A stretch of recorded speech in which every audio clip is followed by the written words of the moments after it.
Greetings, church. This week we are looking at 1 Thessalonians chapter 4, verses 13 through 18, as well as Matthew 25, verses 1 through 13. Now, I have to admit, when the bishop came to me and asked me to preach this week, and I looked at the lessons for this week, my first response was to say, no, thank you. But then I began to look at this parable, and I reminded myself how much I like parables. Who cannot like parables? Parables are wonderful. And Jesus taught a lot in parables. And the good thing about parables, I should say, one of the good things about parables is they speak to you at different times.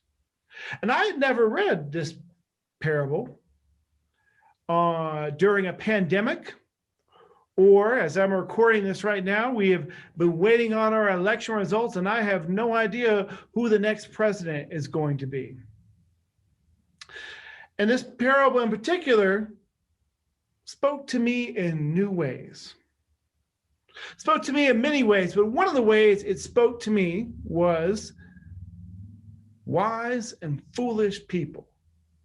For those of you who don't know, this parable talks about bridesmaids, and some of them feel like they're running out of oil, and what they do is they decide, you know what, I'm going to go get more oil. And the other people decide to stick around, and the bridegroom comes and he lets those people who stuck around with oil in, and those people who went to go look for more oil are left. And he's kind of rude to them at the door. He says, who are you? I don't know you. My 2-year-old, I think he got this in daycare because he sure didn't get it from me, but he has learned how to say, nah, nah, nah, nah, nah. And he uses it at all the right times with his 5-year-old sister. He's got it down pat. And I feel in a way that's kind of what the bridegroom is saying to these people who went out to go look for oil. When they show up, he's kind of saying, sorry, I don't know you. Nah, nah, nah, nah, nah. And that just doesn't seem to resonate with the Jesus that I know, especially later in Matthew 25, where he says, you know, you did this to the least of these, you did these to me. I mean, first shall be last, last shall be first. It doesn't seem to add up to the Jesus I know. And nevertheless, here we are to grapple with this parable. And I think if we read it too simplistically, it's not going to lead us to the right place. It's almost more complicated than that. And especially in these times where we want to draw real distinctions between those who are wise and those who are foolish. And we define those who are wise as those who think like us, and those who don't think like us are foolish. I don't think that wisdom's going to get us anywhere. No matter who gets elected, we need, as people of God, to dispel those myths. There are not simply just purely wise people and purely foolish. I've known myself to be sometimes thinking myself as very wise, and I've done foolish things, and sometimes I think I'm doing foolish things, but it's wise things. It's a complicated thing. And those we like to let in, and those we like to perhaps keep out. But this is the good thing about parables, right? The good thing is we can keep on digging and perhaps come to some new realization. What I think is kind of teaching me today, again, in the midst of a worldwide pandemic, in the midst where I've been waiting days upon days in a sense of paying way too much attention to the news, seeing if there's going to be updates, waiting to see what's going to happen. I don't know about you, but it feels like I don't have much left in the lamp. Feels like I've gone through an incredible amount of oil here in 2020, and it just seems to be burning at a faster rate. I wonder if I have enough. And I've talked to church leaders, both lay and ordained, who may be wondering the same thing. And maybe they verbalize it, maybe they don't, but I can kind of feel in them too that they're wondering whether they have enough oil to get through. Perhaps fear, perhaps panic is setting in. And the church in Thessalonica and First Thessalonians, they're perhaps wondering the same thing at their time. This has been used, unfortunately, way too often to look at stuff like the rapture and stuff like that too. And 1,800 years, we were able to see this passage different, but the last 200, we seem to have gone on a different route. But I think at the core of this passage is people are worried.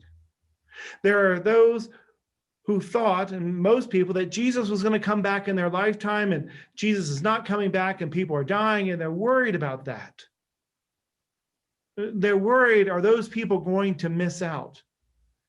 And here the author of the first letter of Thessalonians says, you don't need to worry about that. That God will come down, and like entering into a city, it will be announced with trumpets, and you will go out to meet him. Those who are dead, those who are alive. Nothing can separate us from the love of God. You don't have to worry if you have enough. God is there for you.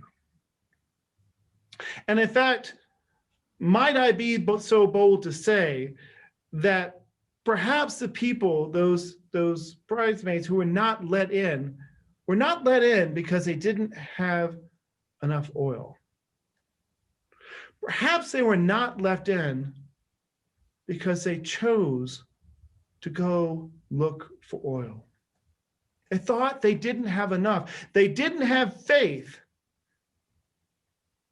that if they just stuck around and hung in there, that God would provide. How many times in our own life have we gone seeking other paths, whether it be politicians, whether it be substances, whether it be unhealthy relationships, things that we think will give us oil, that will keep us going, but don't. That in this pandemic time, when we feel like our wicks are just kind of flickering and we're running out of oil, perhaps we are called to simply stick around. To have faith that we will get through this.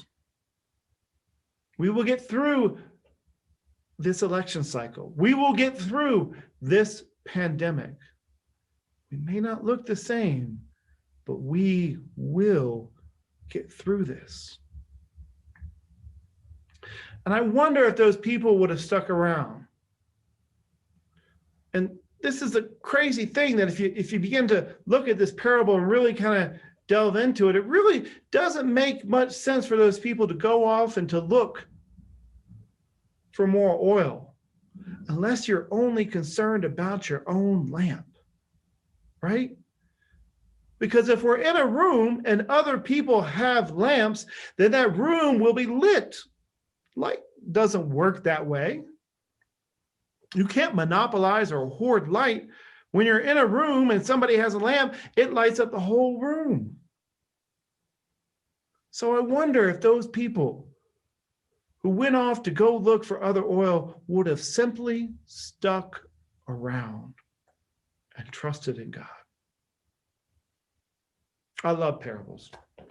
Parables are great, and they speak to me in new and exciting ways. So perhaps this parable is speaking to you like it's speaking to me. Hopefully somebody out there, and I don't think I'm going on a limb here, feels like they just don't have enough oil to get through. Perhaps they feel like they're running on fumes or running on empty. Perhaps some of you feel like you have more than enough oil, and your light is shining bright. Well, I think that's where we're called to be with each other. If you don't have enough oil, go find somebody who does, whose light is shining bright. And if your light is shining bright, perhaps you need to let your light shine. To not encourage people to go off and look for other things, but know that your light, that God's light especially, is enough for everyone. During this pandemic, our bishop has reminded us over and over again. And during this election, our bishop has reminded us over and over again that our job is still the same, to be the people of God, to let our light shine. Don't let anything distract you from that mission. That mission to be God's people, to remain faithful and to remain present. God is calling us to new and exciting things. I hope that together we can find the courage to remain present and to keep the faith. Amen.